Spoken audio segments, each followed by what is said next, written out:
Fala rapaziada, esses dias eu tava aqui na minha casa com uma vontade de reassistir a primeira temporada de True Detective, na qual eu sou completamente apaixonado e fanboy de tudo que tem nessa temporada. E com todas essas coisas que estão sendo liberadas aí dos arquivos do Epstein e tal, e todas aquelas atrocidades que eles faziam naquela ilha, eu fiz uma relação muito curiosa entre essas coisas da vida real com o que a série tentou nos trazer na primeira temporada. E eu tenho algumas teorias de que eu acho que essa rapaziada, no caso o Nick Pizzolatto, sabia de alguma coisa que acontecia no mundo real, porque as semelhanças são bizarras, tá? Então, para entender tudo que eu tô falando aqui, vem comigo que eu já te explico. Mas primeiro eu tenho que trazer um pouquinho da mitologia que True Detective trazia na primeira temporada, de um tal de Rei Amarelo. E o que é isso? O Rei Amarelo, ele não nasceu em True Detective, ele é basicamente um fantasma literário que atravessa o fim do século XIX. Em 1891, Ambrose Bierce escreve In an Habitant of Carcosa. Ali, Carcosa, diferente da série, ela não é apresentada como um palco de rituais e coisas macabras e sinistras. Ela é uma coisa muito diferente, ela é uma cidade antiga e aparentemente esquecida pelo tempo, onde o protagonista vagueia por essas ruínas até perceber que lentamente ele mesmo já tá morto. O horror dessa parte não vem necessariamente de um monstro ou de uma criatura em específico, ele vem da percepção tardia da realidade. E, alguns anos depois, em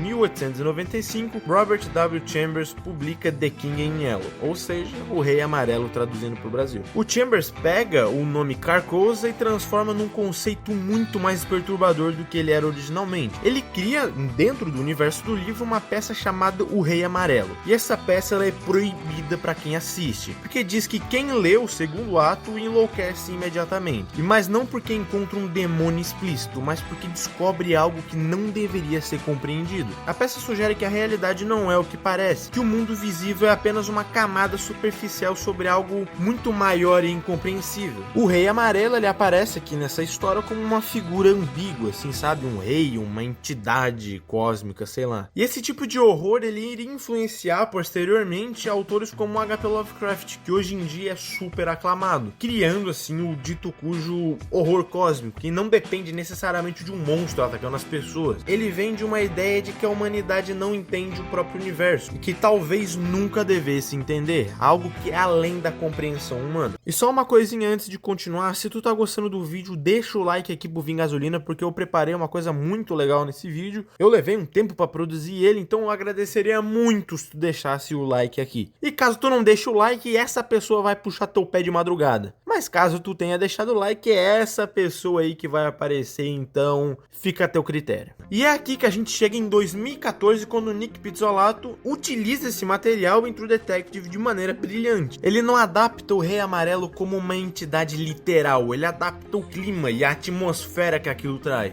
Uma atmosfera de que existe algo antigo e invisível profundamente enraizado na estrutura da sociedade. E na série o Carcosa é mencionado como um lugar meio que mítico, assim, meio que fora da realidade. E o Rei Amarelo é citado em delírios e símbolos, tipo a espiral que aparece marcados em corpos e paredes o tempo todo na série. Só que diferente do livro e das peças antigas, o que a gente vê nessa série não é algo interdimensional, eles são apenas humanos, homens, políticos, pastores, membros de igrejas e de famílias poderosas. E o que as pessoas faziam no Carcosa, né, que é aquele local lá na série, é basicamente coisas que é muito difícil de citar aqui nesse vídeo, inclusive. Coisas como abuso infantil, sequestro de menores, sequestro de pessoas, incestos, coisas completamente demoníacas, assim, fazendo diversas críticas com o que acontece na vida real, que todo mundo já pensou que acontece, mas não necessariamente tinha visto algo realmente acontecendo, até os dias de hoje, que foi quando os arquivos Epstein foram liberados pela segunda vez.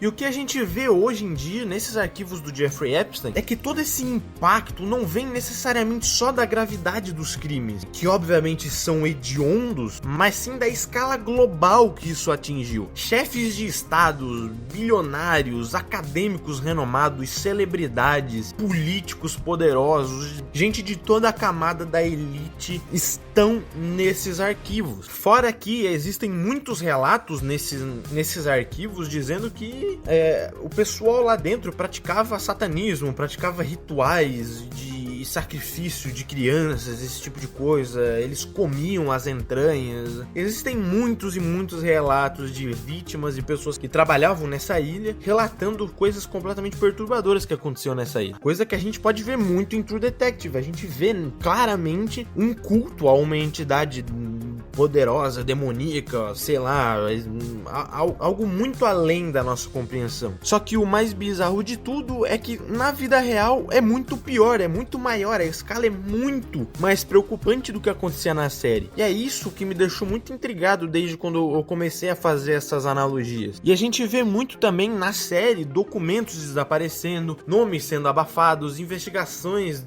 desviadas, o sistema se fecha para proteger ele mesmo, coisa que a gente vê também na vida real. Políticos como o senhor Donald Trump dizendo na sua campanha de eleição, né, nas últimas eleições dos Estados Unidos, dizendo que ia liberar os arquivos Epstein quando fosse eleito. E agora que ele foi eleito, ele tá claramente tentando desviar a atenção, principalmente xingando o Bad Bunny no Twitter por causa do Super Bowl, coisa que não tem nada a ver, mas ele tentou dar uma desviada aí no assunto para tentar dar uma cortina de fumaça em toda essa situação.